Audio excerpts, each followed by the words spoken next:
On today's show, Tough Mudder announces the Tougher Mudder Championship Series. Tough Mudder CEO Will Dean makes the rounds on TV promoting his new book, It Takes a Tribe, plus a public service announcement regarding a mad pooper on the loose. And we talk with Anke Frederich, who's ran Tough Mudder in more countries than I've been to. This is the world's toughest podcast.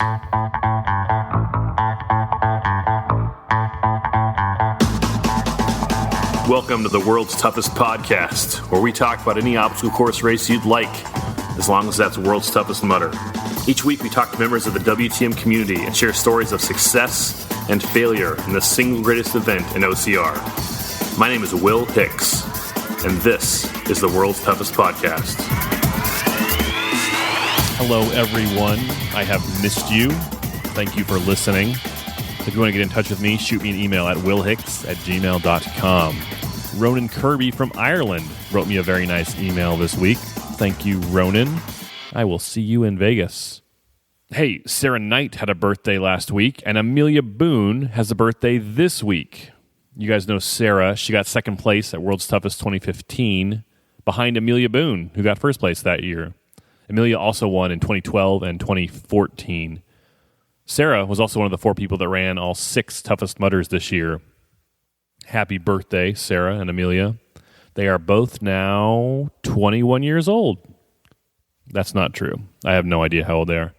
Asking women their age is like asking them if they're pregnant. It's funny when you convince your kids to do it, but you shouldn't do it. At a place I used to work, there was a woman who was pregnant. Everyone knew it. It wasn't a secret. One day, she and I were in the office, and a friend of mine walked in. He asked her, "Hey, Mrs. H, when's that baby due?" "I had him 3 weeks ago, Brian." Brian wanted to die. Anyway, happy birthday, Sarah Knight and Amelia Boone. The big news this week has been the Tougher Mudder Championship Series announcement from Team HQ, Tougher Mudder. This has been a busy year for Tough Mudder. They've rolled out 4 new race series this year, including Tougher Mudder. Tough Mudder X, Tough Mudder 5K, and Toughest Mudder have gotten all the attention and the TV time. So Tougher Mudder has been a little bit of a redheaded stepchild this year. Is that offensive? Apologies to any redheaded stepchildren. In case you don't know, or as a refresher, Tougher Mudder is 1/3 of the Tough Mudder competitive series, along with Toughest Mudder and World's Toughest Mudder. Tougher Mudder is a 10-mile race held at most Tough Mudder events as the first wave on Saturday mornings. It's a timed event with obstacle completion required and running penalty loops for failed obstacles. There's also a tougher twist to some of the obstacles, like carrying a 40-pound bag of ice for a quarter mile before you dump it into Arctic enema ahead of yourself. So Team HQ has been holding Tougher Mudders all year long, but just last week they announced in an article on Obstacle Racing Media the Tougher Mudder Championship Series, beginning in October and finishing in November. Let me give you the details, and then we'll talk about the reaction in the WTM community. And then I'll tell you what I think about the whole thing. Oh, have I told you about my plans for the Tough Mudder Championship weekend? Remind me. I'll tell you about that at the end. The Tougher Mudder Championship Series is 4 races made of 3 regional races in October and 1 championship race held in November. To compete in the championship race, you must qualify at one of the 3 regional races. The Tougher Mudder Regionals are October 7th, Tougher Mudder East Championship at Tough Mudder Tri-State, October 21st, Tougher Mudder South Championship at Tough Mudder Carolinas, and October 28th, Tougher Mudder West Championship at Tough Mudder Las Vegas. The Tougher Mudder World Championship will be November 4th at Tough Mudder SoCal. To qualify for the championship race at SoCal, you must finish in the top 10 at one of the 3 regional qualifiers. That's Tri-State, Carolinas, or Vegas. There's a question about Tougher Mudder at SoCal. What if you want to run tougher, but you haven't qualified to run in the World Championship race? I talked with Team HQ, and this is what they told me. They will still be having an open tougher wave in SoCal after the championship heats go out. So it'll be the male championship heat, the female championship heat, then the open tougher wave. So 3 tougher heats, or 3 tougher waves in SoCal. I will be running in that 3rd open heat. Tougher is fun. You should sign up. You can run faster than me. That's Tougher Mudder SoCal. Sign up, toughmudder.com. Prize money for men and women at the 3 Tougher Mudder regionals is $2,500 for first, $1,000 for second, and $500 for third. Prize money for the Tougher Mudder championship race in SoCal is $10,000 for first, $2,500 for second, $1,000 for third. So, who is going to win this thing? Everyone's first choice is Ryan Atkins for the men and Lindsey Webster for the women. But don't forget, these are only 10 to 12 mile races with a prize purse that's big enough to justify a plane ticket if you're an elite racer. Ryan and Lindsey have run 2 Tougher Mudders this year. They both ran in Toronto and Virginia. Let's talk about those race results for Toronto and Virginia. In Toronto, Ryan won handily, beating second place by about 6 minutes. Lindsey actually lost to Deanna Braz. We haven't talked about Deanna much this year because she hasn't placed in the top 5 at a toughest mudder, although she's run 3 of them. But check this out. Deanna has run 7 tougher mudders. That's more than any other woman this year and more than any other man not named Jim Campbell or Daniel Stevens. You guys know Jim the Goat Campbell. Jim's run 9 toughers. It might be 10 now. And you might remember Daniel Stevens from episode 18, our toughest mudder Europe preview episode.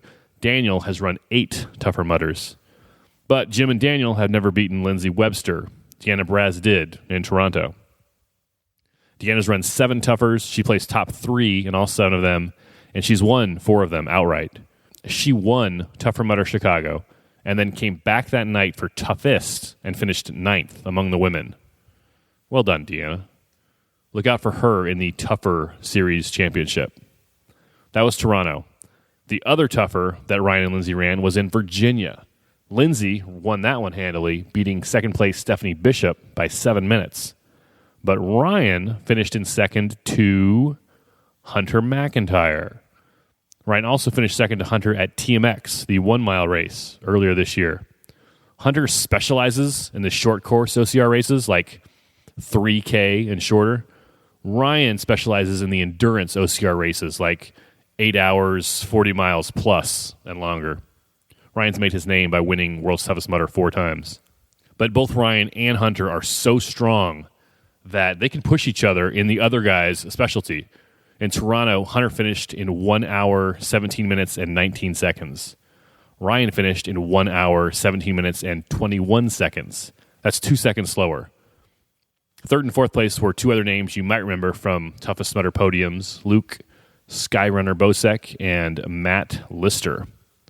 So the longer the race, the more it will favor Atkins and Webster. But on a 10-mile course, it's short enough for someone to sneak in there and steal the thing away.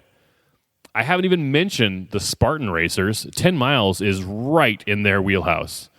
I would love to see some of the Spartan racers, some of the Spartan elites come in and tangle with the Tough Mudder elites. There are some absolute studs racing Spartan race right now, and most of them would fit in perfect on the Tough Mudder side. As far as the community, the first reaction was, thanks for the heads up, guys. It's the middle of September, into September, and the first race in the series is on October 7th. You remember the 4 horsemen that ran all 6 toughest mudders? We talked with them last episode. Jim Campbell, Sarah Knight, Melissa Dugan, Mark James. I know more than one of them, if not all of them, would have planned to be at all 4. But with the late notice, most of them are only going to be able to make 1 or 2 of those races. So why is Tough Mudder launching this championship series so late in the year? I could make some guesses, but the most fun guess is they're going to record and televise the championship race in SoCal. That's a guess, not an announcement. They did something similar with TMX. Originally, I think they were going to televise all 6 toughest mudder races, but before they made the announcement, Team HQ and CBS got together and came up with TMX. TMX sounded more camera-friendly with its short 1 mile course, so they gave TMX the 2 slots that were originally slated for Europe's toughest mudder and Canada's toughest mudder. And again, this is speculation. This isn't official. I'm just kind of connecting dots here. So they came up with a championship race, announced it a few months ahead of time, got it taped, and put on TV a couple months later. I think they could be doing the same thing here. I wouldn't be surprised if they announced that pretty soon. When would they televise the Tougher Mudder Championship race? Late November or early December. Definitely before they televise this year's World's Toughest Mudder on December 23rd. They have announced that they'll be live streaming coverage of all 4 races, the 3 regionals and the championship race, on Facebook Watch. That'll be live on race day. And even if they don't televise it, I think there's a business lesson and a life lesson in what Tough Mudder's doing. If something is a good idea, do it now. If it's a good idea, why wait to put it in practice? Don't do it, quote, when I'm ready, when you're ready, because you will never be ready. I really think one of the secrets to success, a mental life hack, is this. Commit before you're ready, then get ready. You're not ready for that job? Apply, then get ready. Baby's on the way, and you're not ready? Well, you're already committed. It's time to get ready. You're not ready for World's Toughest Mudder? Sign up, and then get ready. Commit before you're ready, then get ready. I mentioned the prize money for the Tougher Mudder Series Championship. The 3 regional races pay $2,500 for first, $1,000 for second, and $500 for third. The championship race will pay $10,000 for first, $2,500 for second, $1,000 for third. That's a total of $51,000 in total prize money for all 4 races. Tough Mudder has given out a lot of prize money this year. Okay, I'm about to get into the weeds with some numbers. If you want to fast forward like 30 seconds or a minute, it won't hurt my feelings, I promise. Here's some info I put together on Tough Mudder's 2017 race purses. Team X paid out a total of $59,000 in cash and prizes to their top 5 men and women. The Tougher Mudder Open Series, that's the Tougher Mudder races not counting the championship series, will pay out a total of $61,200 when the year is over. The Tougher Championship Series will pay out $51,000, and Toughest Mudder paid out a total of $148,000 in cash and prizes. That's $319,200 in winnings before we talk about World's Toughest Mudder 2017. It's hard to tell ahead of time how much they'll pay out for WTM, and I'll explain why. Last year, Team HQ had $17,500 for the top 5 men, $17,500 for the top 5 women, and a total of $35,000 for the top 5 teams. That $35,000 for the top 5 teams turned into $115,000 for the top 5 teams when Ryan Atkins and John Albin won the $100,000 prize for winning and reaching 100 miles. But regular prize money, $17,500, $17,500, and $35,000. That's what Tough Mudder committed ahead of time. Here's the thing, though. In the individual category, in 6th through 10th place, the prize is a free season pass and free entry to WTM next year. The season pass gets you free admission to all Tough Mudder full and Tough Mudder half events for a year. It doesn't count for Tougher, Toughest, or World's Toughest. By the way, they should make a competitive season pass next year that covers those races. So if you just want to race Tougher, Toughest, and World's Toughest, I don't know how much it would cost, but they would sell those. So 6 through 10 get a season pass and WTM admission next year. That's worth at least $1,000, the prize for getting 6th through 10th place in the individual category at World's Toughest. Here's the kicker, though. If you run 75 miles at World's Toughest, you get a free 2017 season pass worth about $500. Last year, there were 62 individuals who ran 75 miles and 7 teams. That's 86 season passes times 500. Team HQ was not planning on that many people hitting 75 miles. There's some duplication between those numbers, between the people who run 75 and the people who got 6 through 10, because some people who ran 75 also placed 6 through 10. But Tough Mudder gave out $47,000 in free WTM entries and season passes last year. Okay, grand total for World's Toughest last year, $198,000 in cash and prizes for WTM 2016. I just told you Team HQ has already given away $319,200, and we haven't even talked about WTM 2017 yet. They've committed to $67,000 in prizes for World's Toughest this year, but they'll end up paying out way more than that with bonuses, season passes, and free WTM entries. I think this year's course will be harder than last year's, but I think the men and women will both hit that $50,000 bonus for hitting 110 miles for the men and 100 miles for the women. So, speculating again here, I think Tough Mudder headquarters will end up awarding about $175,000 in cash and prizes at WTM 2017. So, total estimated prizes awarded for all of 2017, counting TMX, Tougher Mudder Open, Tougher Mudder Competitive Series, Toughest Mudder, and World's Toughest Mudder, $494,200. Compared to what they gave away all of 2016 last year, $198,000. So to sum up, here is the short story. All that information, here is the summary. In 2016, Tough Mudder awarded about $200,000 in cash and prizes. In 2017, they will award about $500,000. Here's a fun fact. In 2011, their first full year, they paid out $20,000 total. $10,000 to Juliana Sprouse for winning World's Toughest on the women's side, and $10,000 to Jun Young Pak for winning the men's side. From $20,000 to $500,000 this year. As long as we're speculating about the future and making things up, let me tell you about the 2018 Tough Mudder Championship Weekend. This is 100% speculation. 100%. Tough Mudder has announced zero of this. This is a fictional scenario that may or may not come true. First, here are some solid statements. These are all true and involve no speculation from me. Toughest Mudder has been a hit. Team HQ is very happy with the event series. The 8-hour-long race series will return next year. Another factual statement, TMX, the 1-mile race with Tough Mudder obstacles and CrossFit-style functional fitness, is also a hit. First race this year was invitation only and will expand next year, similar to how Toughest Mudder has been this year. The championship, TMX Championship, will probably be televised again next year. Another factual statement, we have a Tougher Mudder Championship Series this year, and we will probably have another one next year. I think the championship race will be televised. So next year, we will have the TMX Series culminating in a championship race. We will have the Tougher Mudder Series culminating in a championship race. And we will have the Toughest Mudder Series culminating in World's Toughest Mudder. 3 Tough Mudder Championship races. Here is where the baseless speculation begins. I don't know what we're talking about. Here is how the 2018 Tough Mudder Championship weekend plays out. Thursday night is media availability. If you want to be eligible for prize money, you need to be available for CBS, ESPN, and World's Toughest Podcast to ask you questions in one of the ballrooms of the hotel. All day Friday is TMX Day.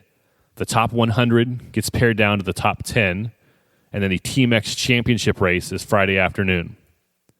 All the people who would have been in town for WTM anyway are your spectators. Saturday morning at 7:30 is the Tougher Mudder Championship race. One heat made up of the qualifiers from the Tougher Mudder regionals. Again, tons of spectators from Team X the day before and the WTM people that are already there. That's Saturday morning. Saturday at noon to Sunday at noon is World's Toughest Mudder, and Monday morning is the Champions Brunch, celebrating the champions from all 3 races. Tell me that wouldn't be great. Again, this is not the plan. This is me spitballing ideas after my headphone batteries died on a run the other day. It's just me talking. With 3 championship races back to back to back, Tough Mudder will be able to make an event of the whole weekend. Sell tickets, T-shirts, nachos, the whole deal. Let me know what you think of the 2018 Tough Mudder Championship Weekend. WillHicks@gmail.com. All right, enough about prize money and numbers.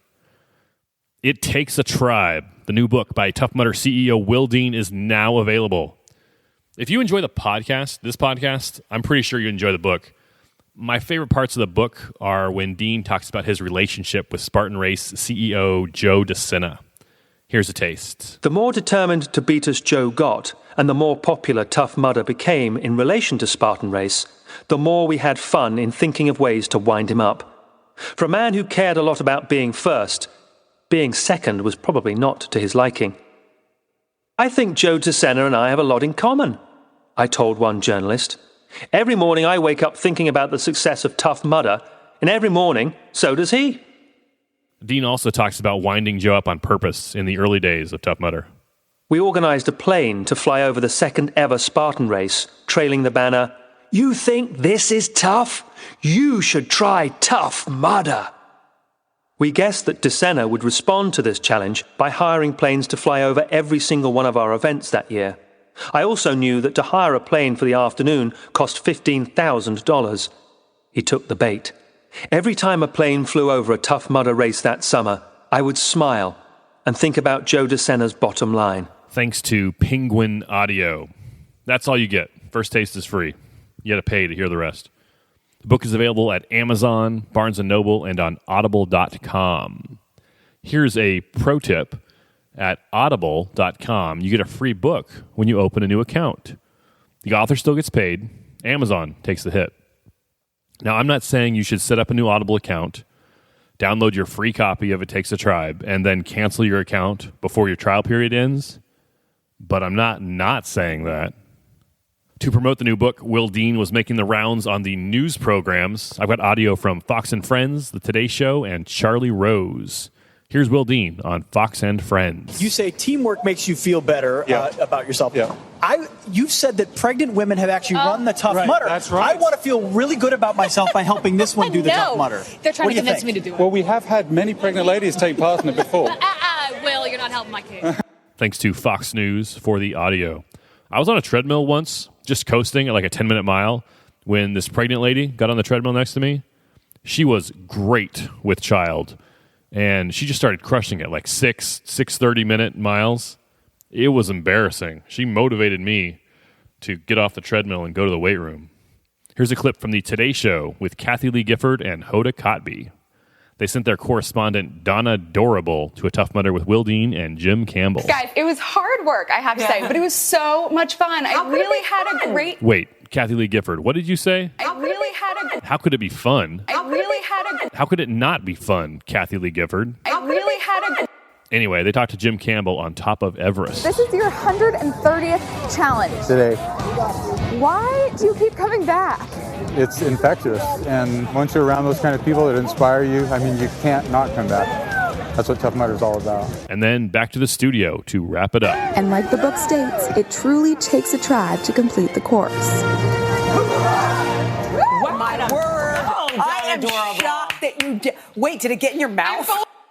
Thanks to NBC for the audio. The most interesting news appearance was on Charlie Rose. Rose asked Will Dean about the future of Tough Mudder. Where does Tough Mudder go from here? So where do you want to go with this? So we started in the core events business. We're now moving... 7 years ago? That's right. And we're now moving into the training space. We have Tough Mudder boot camps, which are expanding across the US. That's about taking the idea of community and bringing it into a gym environment, this idea of team training. We're also doing a lot now in the media space. So we have several different broadcast deals around the world. We're, of course, growing our sponsorship business. So we started as an events company. We're becoming a sports media entertainment company, but we're also becoming a global tribe. Rose followed up with Dean, and then Dean let something slip that I haven't heard anywhere else. Where else is Tough Mudder going? Where else might it go? The great thing is that some of the events are competitive, but the vast majority of the TV is about the storytelling, the everyday heroes that come and do our events. We're expanding internationally. We have a partnership with IMG in Asia. We're now in 10 countries. That's soon to be 20 countries. So, wait, what did he say? We're now in 10 countries. That's soon to be 20 countries. So, thanks to Charlie Rose for the audio. We are now in 10 countries, soon to be 20. Here are the 10 countries Tough Mudder is in right now. USA, Canada, Mexico, China, Australia, UK, Ireland, New Zealand, Germany, and the United Arab Emirates. So what are the 10 countries Tough Mudder is about to expand into? It makes the most sense for the next 10 countries to look like the first 10 countries. Countries that share language or culture or are located nearby the existing 10 countries. That's why after Tough Mudder started in the U.S., the first countries they expanded to were Australia and the U.K. because they all speak English. Okay, Canada too, but you guys are cool. What do you think are the next 10 countries? Shoot me an email at willhicks@gmail.com. Two more things before we talk to Anke Frederich. The Colorado Springs Police Department has asked for our help in locating a criminal. This from KKTV 11 in Colorado Springs. We call her the Mad Pooper of Pine Creek. Kathy Buddy and her family have had enough. And it's not like it's private. People can see you. I mean, we're seeing her, so. Pants around ankles, in broad daylight, her kids saw it happen first. They came screaming, you're not going to believe this. They're like crying. It's like, what? And they're like, there's a lady taking a poop. And so I come outside, it's like, oh, dear goodness. And so I was like, are you serious? Are you really taking a poop right here in front of my kids? And she's like, yeah, sorry. Kathy says if that was it, there wouldn't be a problem. And so I thought for sure she's mortified. It was an accident. She'll go get a dog bag, come back, clean it up, and never run here ever again. Not the case. Kathy says the runner knows what she's doing and comes with napkins in her pockets. There's a bathroom across the street right here. Our park has porta potties. There's a gas station right here. She's even working on an embarrassing smear campaign. Wait, what? She's even working on an embarrassing smear campaign. That's what I thought he said. She's even working on an embarrassing smear campaign, posting this sign to get her to cut the, well, It's just not a natural thing we would do in our society to drop your trouser and relieve yourself right there when you know there's people around, especially. If you know who she is, police would love to hear from you. So if you know someone who goes running, who uses the bathroom on their run right out in public in front of other people, please contact the Colorado Springs Police Department. Before we talk to Anke, let's read some iTunes reviews. All right, fine. No new iTunes reviews this week. You can leave a review for the show on your iPhone by opening the Purple Podcast app. Tap Library, and then scroll down to find our logo. Click it and then scroll down until you see Write a Review. I would appreciate it. We don't have any new iTunes reviews, but we're reading reviews anyway. This is by Ashley A. from Henderson, Nevada. 5 stars! So, like I stated in my previous reviews, Walmart is starting to carry organic items. This is for the Henderson, Nevada location on Lake Mead Parkway. On my most recent trip, I found organic ketchup, mayo with no funky stuff in it. They even left out the corn syrup. Organic quinoa, organic bananas, organic spinach. The list can go on.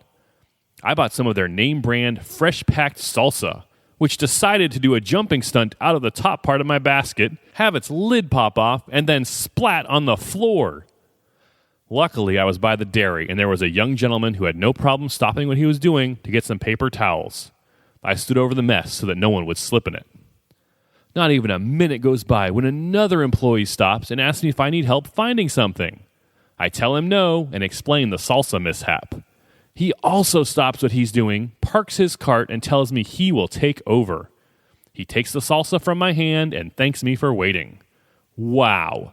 Sorry, but that was nice. I've spilt things before in other stores, and no one has offered to stand in for me. I also love their Hello Kitty section. I found the cutest headphones the other night as well. So between cute Hello Kitty items, growing organic section, and nice helpful employees, yes, this is as good as it gets for me. That review was a roller coaster of emotions. Ashley A. sounds like a nice person. She has 46 friends on Yelp. Yelp.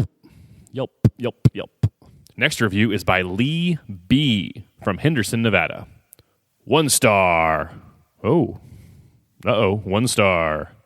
Here's Lee's review. I was there this morning around 8 a.m., went to the only register open and got an Asian cashier with a chip on her shoulder, rushed my stuff on counter, no belt, and when I checked my receipt, Oh, that's not very nice, Lee. When I checked my receipt, the B charged me $3.98 for a day-old pie that was clearly marked $1.99. Called to speak to a manager and got hung up on. F you. I'm done with your rude employees. That was by Lee B., who has 0 friends on Yelp. Huh. First of all, Lee, what did punctuation ever do to you? Second of all, you should talk to Ashley A. I think you might have gone into Walmart with a bad attitude, and Ashley seems like she could help you find the bright side of things. She's got a great salsa story.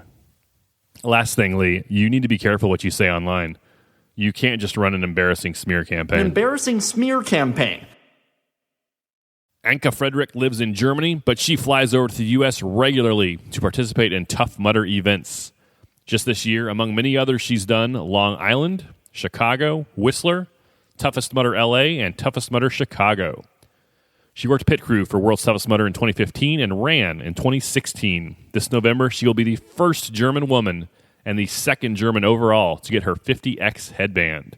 It's time to talk with Anke Frederich. Let's go to the phones. Anke Frederich, how are you? Pretty good this morning. How are you, Will? Good. Anke, tell me about your first World's Toughest Mudder. My first World's Toughest Mudder experience was back in 2015 when I was pit crew for my then boyfriend. And I remember standing on that start line hill, hearing Sean doing his incredible speech and saying to myself, or promising to myself, whatever it takes, next year I'm going to be in the start area. And that actually happened. And it was the most incredible experience I've ever had. And it's still hard to find words to describe it, even in German. I would maybe describe it as changing experience in every way. You broke up for a second. Did you say it was a life-changing experience? Yeah, kind of, because you learn so much about yourself and you find breaking points and then you find out how to push beyond those breaking points. And you make friends and then friends for a lifetime, I would say. And you learn how to trust people. And you meet basically 1,500 new friends within one day. And that's great. Talk about those breaking points. What was a breaking point you reached when you ran? One of the breaking points was fight of Liberator, because I fell off it from the very top on one event back in Germany, and ever since I'm just so afraid of that wall. And everything was good. You made it across double rainbow, or did the penalty as I did, and walked down the hill and were in a good mood, and then you walked around that corner, and there it was, the Liberator, right in your way. And every lap I was so terrified of getting a DQ. And I think 2 times out of nowhere, Mike Phillips was just there helping me over, and Maddie Gregg appeared out of nowhere as well when I was standing there in tears and shaking my head. And then I heard a voice saying, "You did not come all the way from Germany just to get DQ'd on that wall." And I turned around and I was like, "Oh, Maddie Gregg, hey, there you are." And and I cried every time I made it over the Liberator. I cried because I was like, I'm not getting DQ'd on that lap. So Liberator was definitely like my nemesis in 2016. That was bad. That was really bad. And I hope it's not going to be there this time. We kind of jumped over it, but you're from Germany and you travel all the way over for World's Toughest each year. Yeah. And I think I'm in the States 6 or 7 times this year. And then I'm getting my 50th headband in SoCal the week before Worlds. That's exciting. I'll be there. That's great. So Saturday is the 50th headband day, which makes me the first German woman to ever get the 50th headband and second German overall. And Anke, tell me about Tough Mudder in Germany. What's the culture like? What are the races like? What are the differences between Germany and the States? It's hard to describe. I would say the most different, or the biggest difference is the vibe. It's much more competitive, and it's not over in the States. Tough Mudder is just it's just fun, and it's meeting friends, and I'm having a good time. And back in Germany, I mean, we Germans are known to be much more serious, and that's the same in Tough Mudder. And especially if you're someone who is walking a lot, you kind of get some rude comments, which is always not so nice. But and also a difference in the obstacle. So we don't get turducken for some reasons. They don't build it over here. And I think that's the biggest difference. And people shower naked. When Brady Archer was here in Germany, that's the thing that left the biggest impression on him. I spoke to him at the bar crawl last year and asked him, "What do you remember about Tough Mudder Germany?" And he said, everyone was naked afterwards. And that's true. Yep, it's a big bunch of people stripping now naked. Oh well, that's Germany. So do they have the same emphasis on teamwork over there? Do they say this is a race, not a challenge, or this is a challenge, not a race? Yes, they say that. But it's But it's slightly different. I spend hours on obstacles, or just spend a huge amount of time lifting people over the Berlin walls, and that's not very common. It's usually people help their team and then keep on running, which is totally fine. But you don't have the help 100 Mudders challenge in that like you have it over in the US. Do they call Berlin Walls in Germany? They actually call it Berlin Walls, yeah. In the UK, they call them Hero Walls, but over here, it's Berlin Walls. The difference in the competitive versus the cooperative is real interesting to me. When the start line goes off, is it every man for himself, or do people run in teams over there?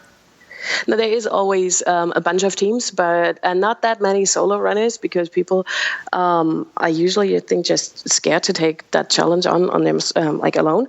But it's the teams stick together, and it's only this is my team, and do not get close to my team. It's sometimes like that, but and I'm always one of the few who run solo. That's not like in the US where big bunch of people. You've actually run Tough Mudder in 5 different countries: the U.S., Germany, Ireland, the UK, and Canada. Tell me about the races in Ireland. That was fun. That was so much fun. It was like an old school Tough Mudder, super tiny venue. They brought back cage crawl, and which was fun because I always liked cage crawl.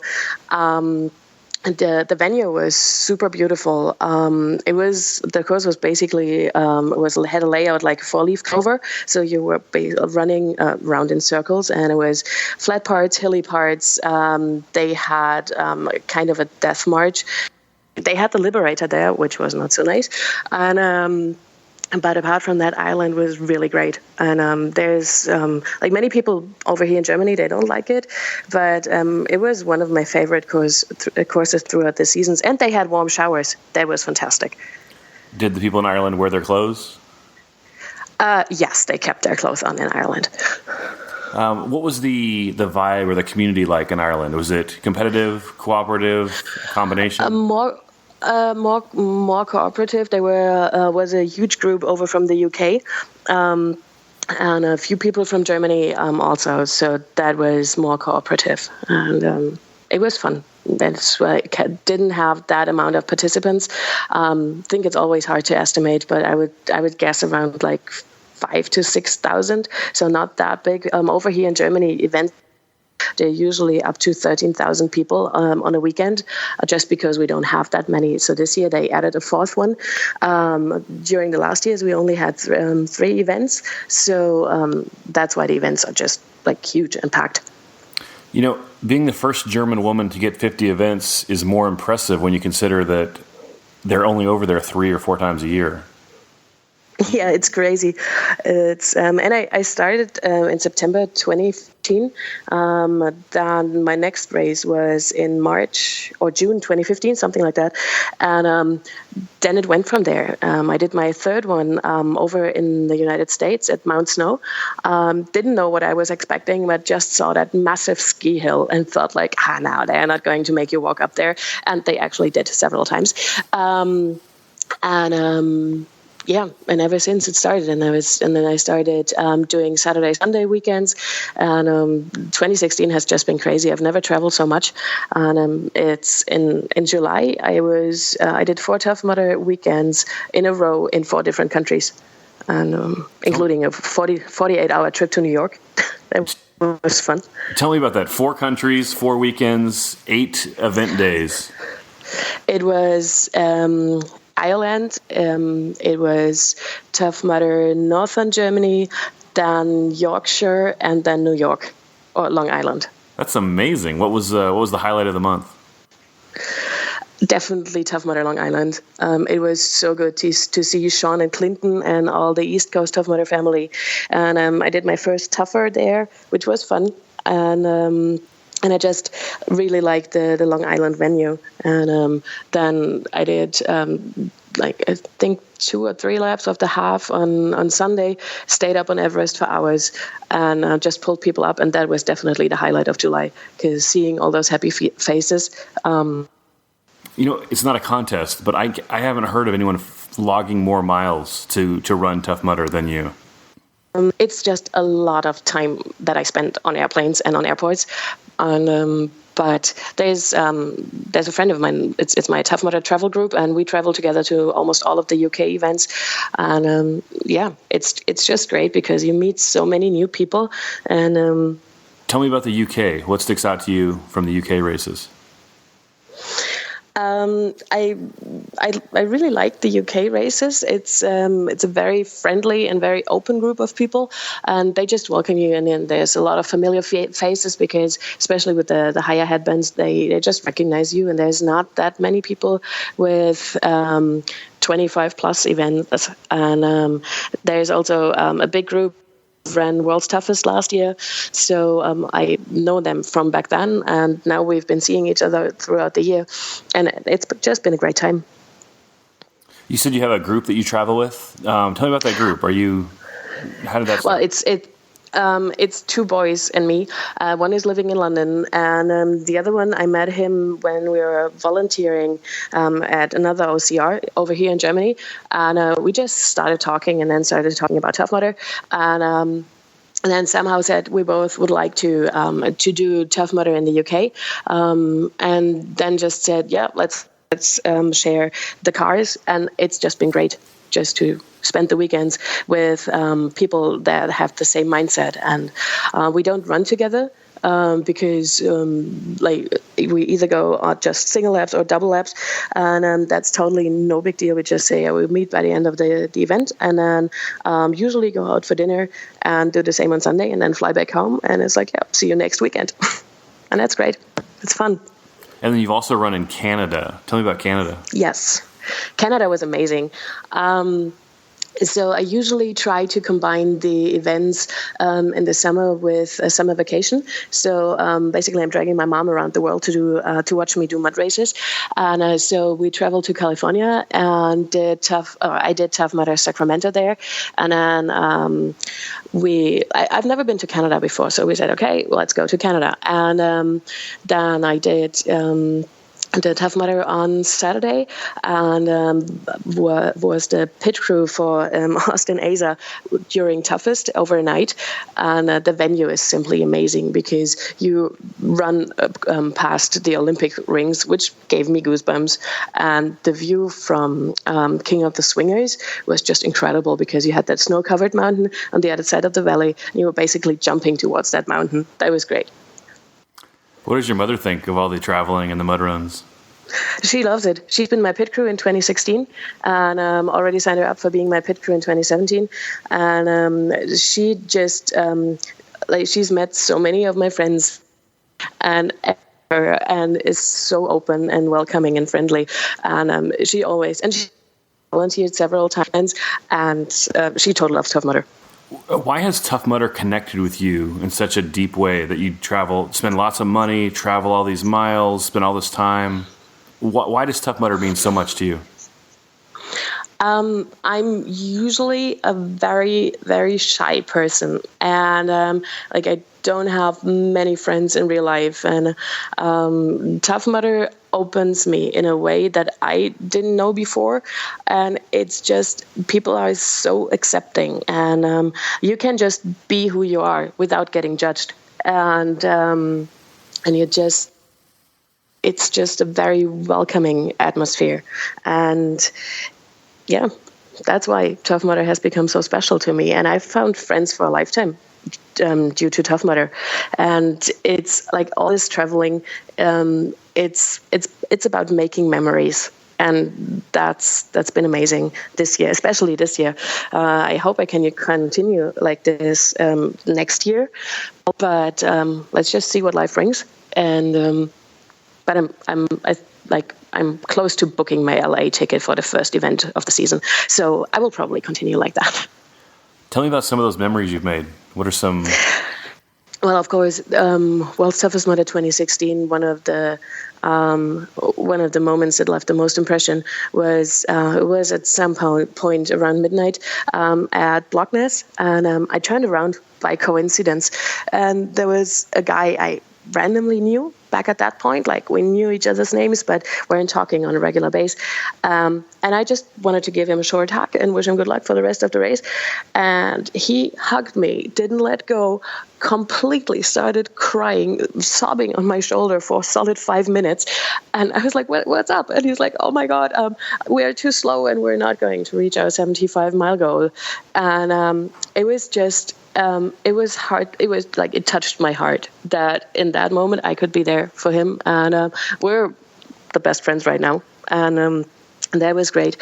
And getting my world's toughest, the 24-hour headband, that was pretty emotional. And I haven't seen my mom crying in, I think, like 10 years. And she couldn't stop afterwards. And it's just the community. There's so much love, and that's just very impressive.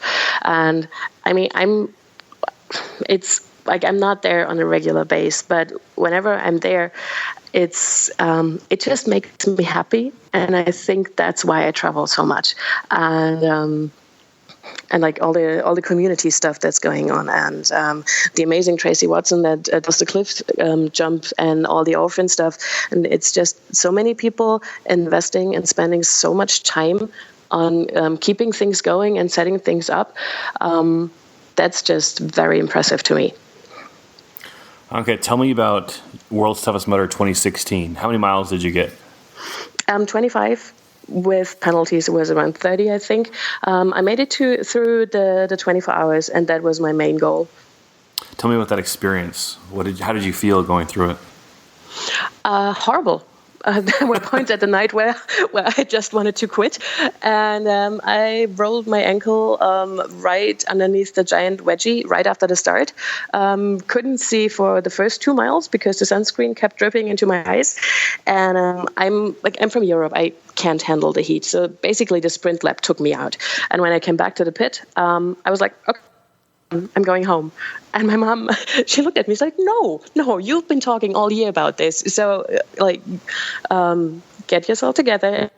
You'll go out again. I was like, okay. And then I had a few girls that I spent, I think, the first 3 laps with. And that was great. So, several moments that I can remember, looking over to the left after Kong in the morning where you could see the sunrise, or the giant wedgie that was blinking like a giant Christmas tree after it ripped off all the strobes. And that's probably, one of my favorite memories, the blinking giant wedgie. That was really beautiful. You know, that sprint lap burnout is a real thing that people don't talk about. Everyone says, oh, I've got to get through this first lap in the first hour so I can skip 1 or 2 obstacles. It's not worth it. It is so not worth it. Take your time. That's my only goal for the first lap was to get past Liberator. And I think I was somewhere close to the Campbell when the first hour was over. So I'm slow. I'm terribly slow. And But when I was past the Liberator, I was like, okay, that's good. That's all I wanted to achieve for the first lap. And but I think the difficulty is over here in November, it's just so cold. And then you come to Vegas, and it's so hot over there during noon in the desert, and I was dehydrated because I forgot to drink on Friday. So during tent setup and everything, I was just too busy to drink, and that was a major mistake. And that I had to pay for that. And as I said, after the sprint lap, I felt horrible, and I wanted to go home. Tell me about the rest of the race. How did you do during the middle of the night? It was okay. So we basically we had the slow and steady approach, and so we just kept going, and we're just trying to do the best we could. And a friend of mine, Stacy, she posted that amazing approach saying tough beats strong, and it was a post in the World's Tough. I may not be the fastest athlete, and I will probably fail at a lot of obstacles, but the only thing I can do is make sure that I do the penalty as good as I can and make the penalty my obstacle. And I read that a few days before Worlds, and that was just brilliant and helped so much, because there's things like I failed every time. And then I was like, okay, so I'm just going to do the penalty and make sure that I do the penalty as good as I can. And that helped a lot. And the friend of mine, Kelly, that I was running with, she needed a break throughout the night. So I think we took like a 2-hour stop and then just continued the race. And that was, it was a good day. It was definitely a great day. And I crossed the finish line at noon, which was an incredible experience with the bagpipes and everyone standing there cheering. That was just fantastic. Talk about that, the emotion you felt with your mom there and the bagpipes and Sean. So I'm not an athlete, and I'm just stubborn. That's just how I am and who I am. And there's this group of people saying World's Toughest Mudder should only be for those diehard athletes that can run a mile in 6 minutes, and there's this group. There's the group of people like me who just want to find new limits and want to find those breaking points, and don't have those 50-mile goals or 75-mile goals, which is absolutely amazing. And it's just incredible what people how people can push themselves to get 75 miles.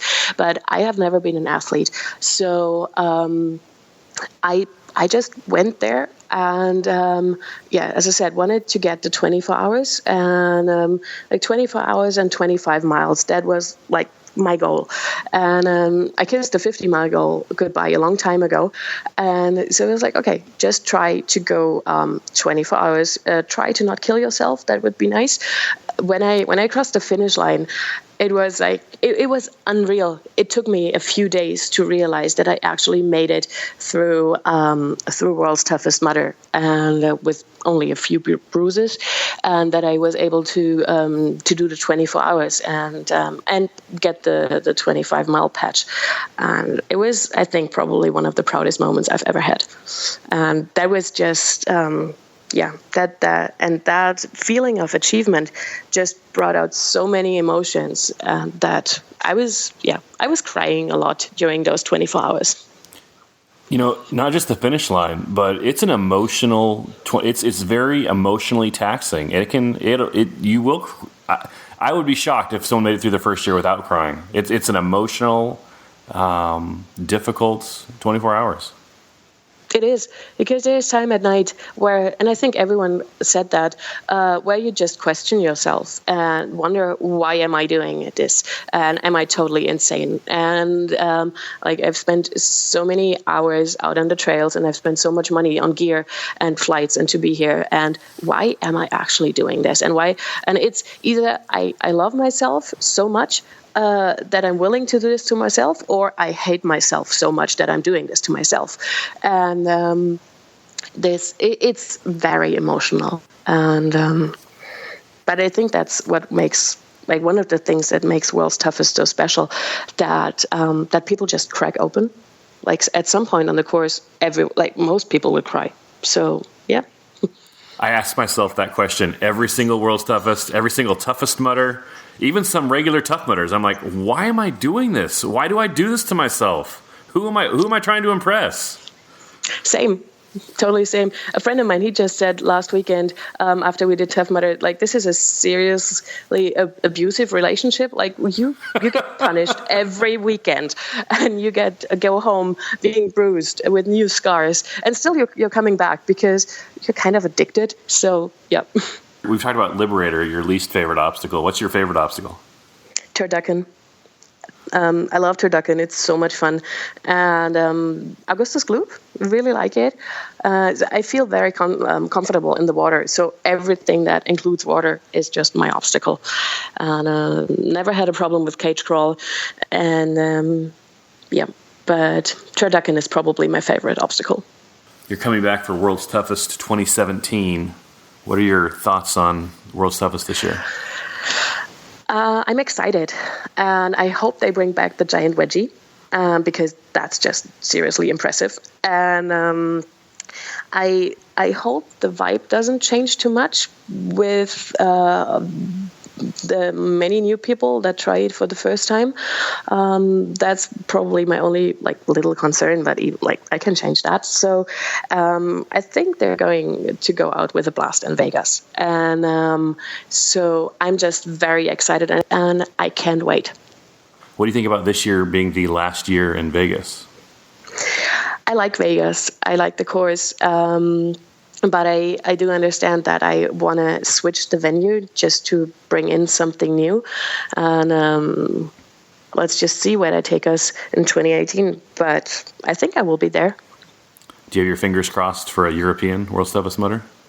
No, I don't think so. With CBS on board, I don't think that they will bring it across the pond. And since it's mid-November, there's only very few venues that they could actually do it. Especially, they say they want to keep it in the UK. There's rumors about a toughest being in Germany next year, but that will take place some point in the summer, if you can believe those rumors. But I doubt that they will ever bring it across the pond. As far as Germany for toughest, I don't think that's just a rumor. Will Dean told Margaret Schlachter from Mud Run Guide that they were doing it, that was the plan. Okay, yeah, that would be great. Well, that's in addition to England also. They're going to keep the England one and add Germany, at least according to this short interview. Yeah, it would be fun. We've got some very different venues here. So one is similar like Raceway Park in Jersey. That's a new one this year. Then the other one is just dead flat in northern Germany. Then we've got, it's traditionally the first one of the season, which is in the middle of Germany.